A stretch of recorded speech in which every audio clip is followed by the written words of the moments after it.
Welcome back to my spiritual experience with your host, Brother Sadiq. Today, I want to talk to you about the experience of the soul. Uh, the reason I want to talk about it is because I wonder and I question and I assume that I am not the only one who has experienced my soul in another form. So today, that's what I'm going to talk about. There are at least two occasions that I have experienced um, my soul in a form that was not the body that I am right now. And I don't know if that's a common thing or if that's something that anyone else has experienced, but I felt like it was something I should talk about, something I wanted to share. But it has happened twice in my life, and I'll talk about it. The first time that it happened, I was this is when I used to be a little bit more in the street, right? Um, yeah, so I'm finna expose myself a little bit.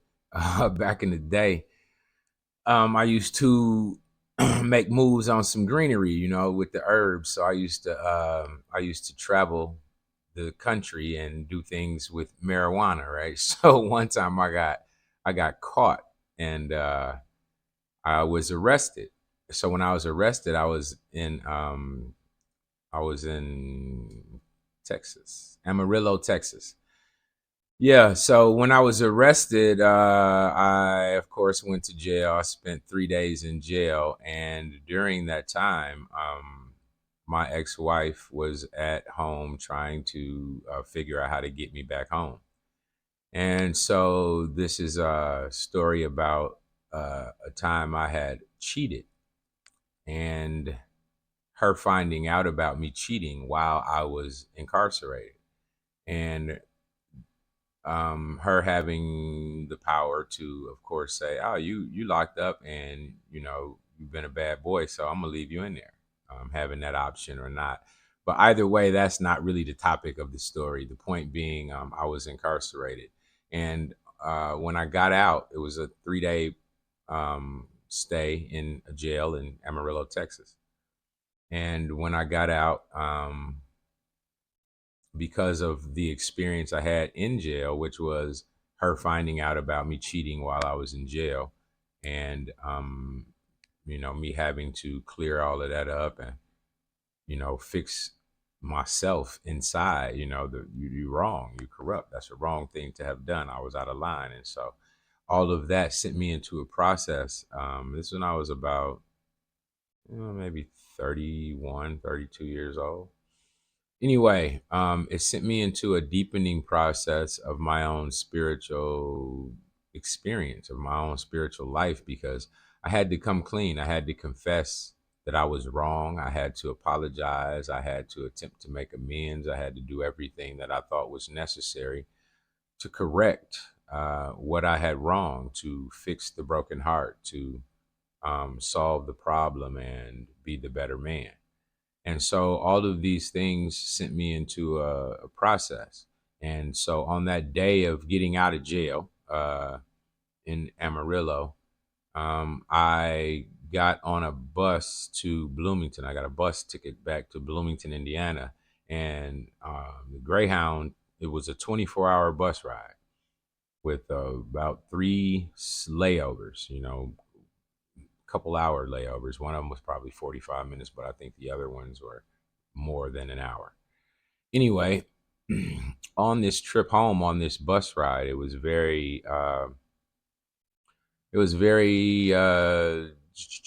enlightening journey. I'll say that.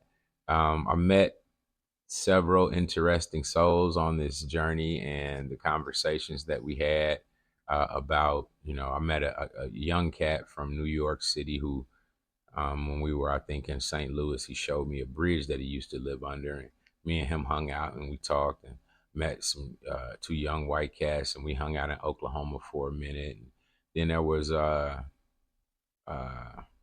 believe we're in Louisville, and I met an older woman who, because my layover was like 3 hours, she took me to her house and we hung out and, um, you know, blue green. She smoked several blunts with me. This is just the experience that I was having at that age, and I'm just telling you because I want to be honest.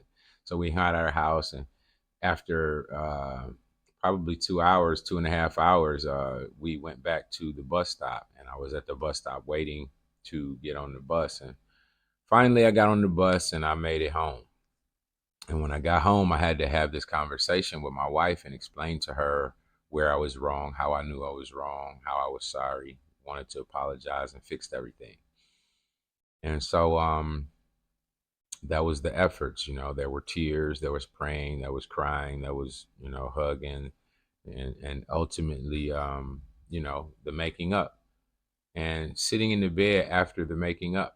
Um, I don't know. I think she may have been watching TV, and I had a vision. I was sitting there on the bed, leaned against the wall, and pretty relaxed. And suddenly, in front of me, probably 3-4 feet out in front of me, maybe 2 feet up in the air from my space, 3 feet up in the air, a screen popped up, like a full size 40-inch television screen.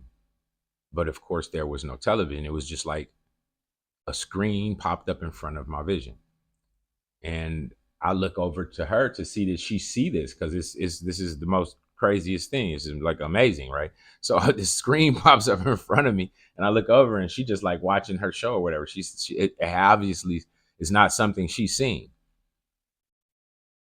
So I'm staring at this screen in front of me, like, and all like, what? Like, what is go? What the I'm stuck. Like, what? Like, trying to comprehend it. My mind's trying to comprehend what I'm seeing, what is happening, because it's like a television screen right in front of me, and on the screen this is the scene. So this is the experience. I'm gonna tell you of the totality of the experience. Sitting there on the bed, screen pops up. Look over at her. She don't seem to see it. I look back at the screen and I'm stuck looking at the screen. And as I'm looking at the screen, I look at the screen, and what's on the screen, it's like a television. There's maybe 9 children sitting in grass. This is like a summertime scene, 3 o'clock in the afternoon, bright sun out. It's maybe 9 kids sitting in the grass. There is a old wooden fence, like a corral, that was made from literal trees, not finished wood. So it wasn't a current era time. The time seemed to be an olden time, whether it was in another land or whatever, I don't know, but it was an olden time. And the fence was made, the corral that surround. So the kids were sitting like at the edge of a fence, and the corral was going around toward the back like this. And so the kids were sitting here, and on the fence was me, but it was not me how I look today. It was a shorter version of me. It was a dark skinned, short, stocky, nappy head, maybe 5'3" dude, stocky, kind of healthy, physically strong looking. And he was sitting on the fence talking to these children, the 9 or so children sitting at his feet away from the fence, maybe 3 feet in front of him. And this is the scene that I'm having, and I'm experiencing myself being this being that is sitting on the fence. So I'm watching this screen, and I'm having the physical interior experience of being that person sitting on the fence. And as I'm speaking to the children in this vision, I don't know exactly the words that he was saying, but he was speaking to the children, and the children were laughing.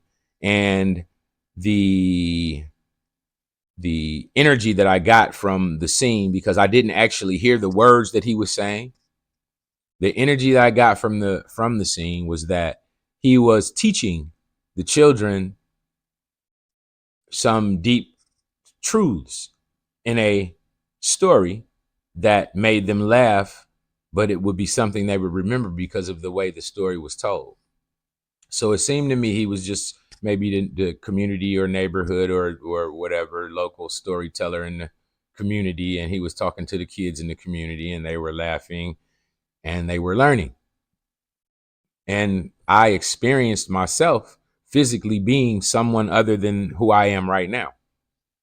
I experienced myself being that person, and that person, the frame of that person, I never actually saw the face, but the body and the frame of that person is built just like my uncles, like my mom's brothers. All of them kind of short and stocky, muscle built, muscle bound dudes. And that's the body style that I was in this vision. And this was a waking vision. I wasn't asleep. This really happened while I was fully awake. And I didn't understand it at the time. Later in my life I did, and I can explain, of course, what it is now. But as spiritual things happen to you, they generally may not give you the full answer of what they're for or what the value of them are, what the value of it is, until later life progresses, and then it is what they call manifest. The information is manifest. It becomes it becomes more expressed over time as more things happen, and then you understand, that's what that was about. That's what this is. That's what he was explaining. That's what it was showing me. That's what it was teaching me. So in that way, I have experienced myself and in a form that is not this form. So when people talk about reincarnation, I don't know if that was a perception of reincarnation, but the experience to me ultimately was talking to me about what goes on with the program that I was doing at the Banneker Community Center, which is the junior apprenticeship program, which is part of my brother's Library Incorporated. It was the big share where we would talk to the kids about avenues, careers, aptitudes, their natural gifts, things that they wanted to get into, and we try to bring in professionals to give them some ideas of where those natural gifts fit in the world community, or in the economy, or in the working field out there. So um to me, that vision of me being the older guy sitting on the chair, sitting on the corral talking to the kids, was another stage of this vision that I have for sharing the highest wisdom with the youth, so that they can lead the world in the future from the most corrected perspective. And so that's one of the experiences that I've had of seeing myself in a form other than the one that you see me in now. And then there's another really, really, really, really exciting vision that I had. And I'm gonna be honest, I can't honestly remember if I was trying to remember if this was a waking vision or if I was asleep. But however, I cannot honestly remember. I'm going to say I was asleep. But however, the reality of the experience, the fact that I still remember to this day, gives me the insight that it was, of course, more than a dream, right? We have those dreams that are more than a dream, and they tell us and they inform us of a direction, of a path, of a part of our life that we may not be paying attention to, or that it's leading or redirecting or showing us a new doorway, a new path, a new stage of life. And so that first vision, I think, was sharing with me the understanding and the precepts of my brother's Library Incorporated, which is to teach the youth. And so that's what that vision was. And this other vision, I'm waiting to take full full experience of in the real world. So the reason this came up today is because I was sharing this vision, and it just really was inspiring to remember. And I think there is so much value in the spiritual experiences that we have, and what we can gain from them, and what they're worth to us, because they're so intimate and so personal that they're not always going to be as effective when you explain it to someone else. They're not going to have the weight. They're not going to be as relevant, because it's directly for you. You've experienced it. It's a personal, internal experience that no one can tell you different of. So just sharing it is just sharing it. It's not like they're going to get the exact same reality, but what I believe I experienced when seeing this other aspect of myself, or seeing myself in an aspect other than this physical self that you see me as now, I believe was um, my soul. I believe I have seen what my soul looks like. And I'm not thinking it's just my soul, what a soul looks like, but quite probably is just how my soul looks, because what I saw was, well, I'll explain the experience. It was me and several people who I'm close to walking down what it seemed like a city street. Could have been Chicago, could have been New York, could have been Indianapolis, could have been Detroit, but a busy downtown city street, walking uh, in a group that seemed to be unified in a purpose, going towards something we were doing in a unified group, right? We were all walking, probably 9 people, men and women. Very, very inspired and mission oriented in our stride, and in accomplishing whatever it is we were going towards, right? And suddenly, I, in this vision, pop up out of my body, and I am a ball of light. So if it's 9 people walking down the street in this direction, and I'm one of those 9 people, suddenly my physical, my soul, spirit, being, consciousness pops out of my body, and it's probably 3 feet, 4 feet uh, diagonal to the 9 people walking in the crowd. So it's right here, right? So these are 9 people. This is the soul. And what this soul looked like was a crackling, sparkling, popping, like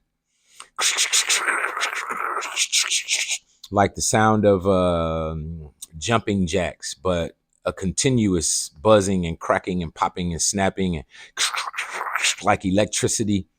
And it was sparkly, and it was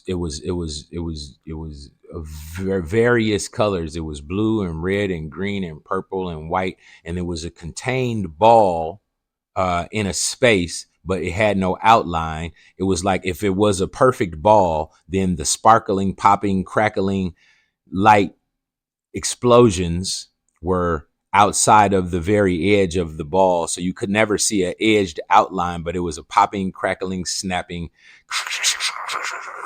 But it was me. It was my consciousness. I was the ball. And so this is what happened. I pop out of my body, and I'm looking at the people, and I am this ball. And I'm like, so as I am this ball of light energy, that is my soul, is crackling and snapping, full of energy. Very exciting. Very, very, very, very exciting, right? So I'm, and my consciousness, like, I don't have eyes, arms, or legs anymore. It's just a ball of crackling, popping, snapping, beautiful, colorful light, right? That's what it is, and that's all it is. And it's like snapping, doing all of this stuff. And as I can see, the people. I didn't see me anymore, but I saw the crowd that I was with, and I just popped out, and I'm like, kind of like maybe over the curb or out in the street, and they're on the sidewalk, and I'm looking at them, and I realize I am this electric energy. I am this ball of electrical, and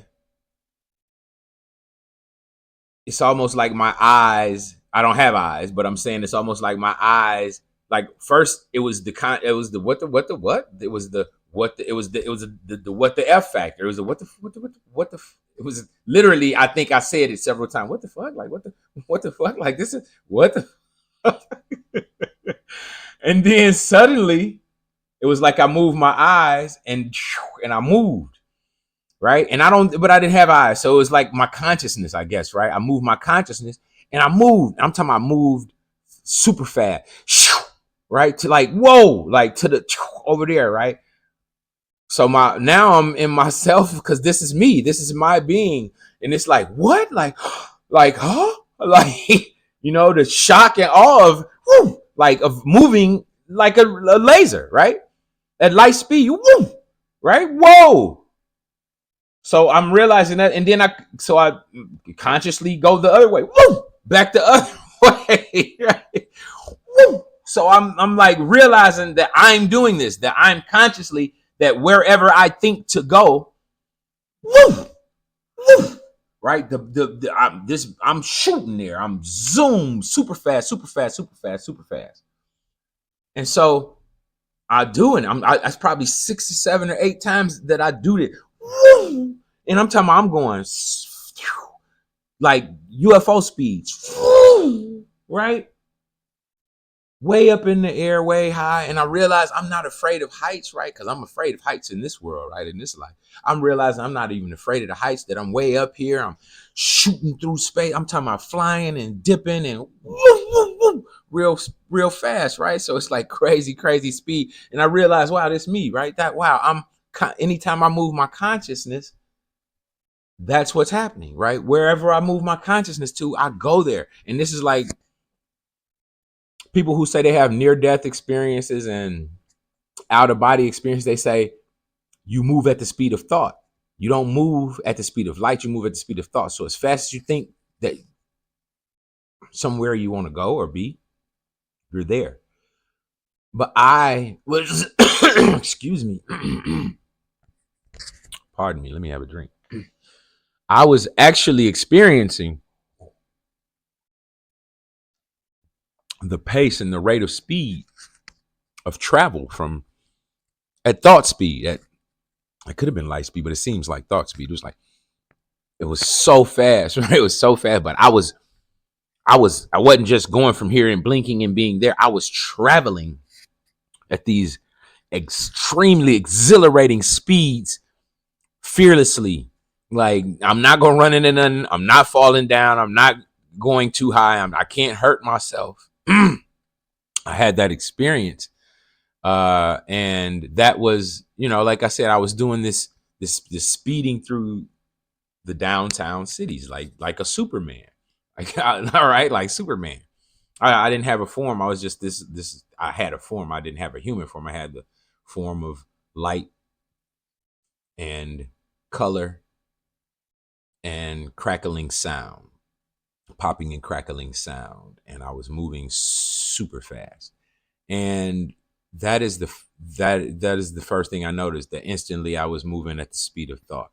And then what I noticed as I was traveling through these spaces, the downtown buildings and the city, and traveling and dipping, all of the space behind me, like they show a comet with a tail, right? And you got little sparklies coming off of it because it's going so fast, it's dragging those. And that's what was happening. It was dragging as the speed of as my speed moved through the city, the downtown buildings and all of the atmosphere and the people and the colors and the plants and everything grew brighter as I traveled by it. As I traveled, whoosh. So it was like everything that I traveled by became brighter, became more vibrant, had more life, became more colorful, more energetic, more energized. So everything, like as fast as I could move. So it was no need to go through any space twice, because what I realized I was doing by moving that fast was reviving the color and the life to the area. It was like it was bringing back the life and the light and the energy and the excitement and brightness and the vibrancy and the vigor and all of the things that pronounce good, healthy life and energy. As I shot through, it all came back in light, like energy and beauty. It was behind me, right? Like it was part of the tale, like the transformation, the transformative light and energy was part of the tail of my comet. And so that was the goal now, just to shoot through all of the parts of the world to revive and re-enliven this earth. And that's the second time I saw myself and experienced my life in this lifetime as a being other than what I physically see myself being today. So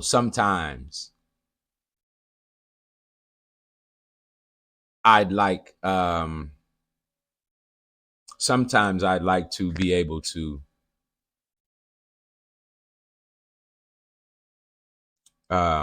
find others and talk with other people who have had those experiences.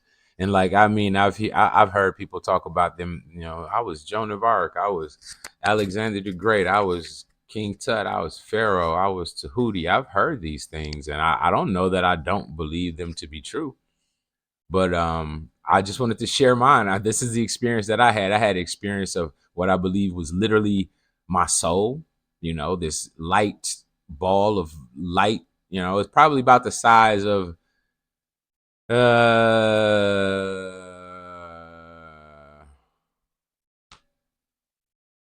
about the size of this, maybe about that high. It was about that high from the top to the bottom of the television, and in a perfect circle, and it was full of vibrant colors and electricity and popping, crackling, sparkling, like the sparklers we used to have. It was just like that as kids. The sparklers we used to have as for the 4th of July, but it was all of the colors. It was beautiful, and it was conscious, and it was me. It was my conscious experienced as that form of being moving at the speed of thought. Yeah.